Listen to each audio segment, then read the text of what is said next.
নমস্কার। আমার আজকের নিবেদন কবি সুকান্ত ভট্টাচার্যের লেখা কবিতা একটি মোরগের কাহিনী।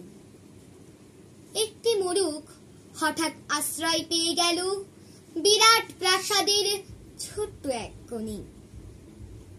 ভাঙা প্যাকিং বাক্সের গাদায় আরো 2-3টি মুরগির সঙ্গে। আশ্রয় যদিও মিলল, উপযুক্ত আহার মিলল না। সুতীক্ষ্ণ চিৎকারে প্রতিবাদ জানিয়ে গলা ফাটালো সেই মোরগ ভোর থেকে সন্ধে পর্যন্ত। তবু সহানুভূতি জানালো না সে বিরাট শক্ত ইমারত। তারপর শুরু হলো আস্তা করে আনাগোনা।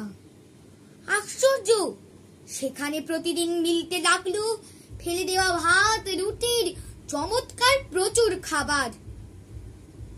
তারপর এক সময় আস্তা করে এলো অংশীদার, ময়লা ছেঁড়া ন্যাকড়া পড়া 2-3টে মানুষ। কাজেই দুর্বলতর মোরগের খাবার গেল বন্ধ হয়ে। খাবার খাবার খানিকটা খাবার। অসহায় মোরগ খাবারের সন্ধানে বারবার চেষ্টা করলো প্রাসাদে ঢুকতে। প্রত্যেকবারই তারা খেলো প্রচন্ড।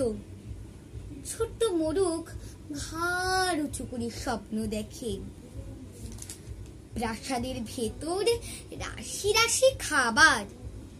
তারপর সত্যি সে একদিন প্রাসাদে ঢুকতে পেল। একেবারে সোজা চলে এলো ধপধপে সাদা দামি কাপড়ে ঢাকা খাবার টেবিলে। অবশ্য খাবার খেতে নয়, খাবার হিসেবে।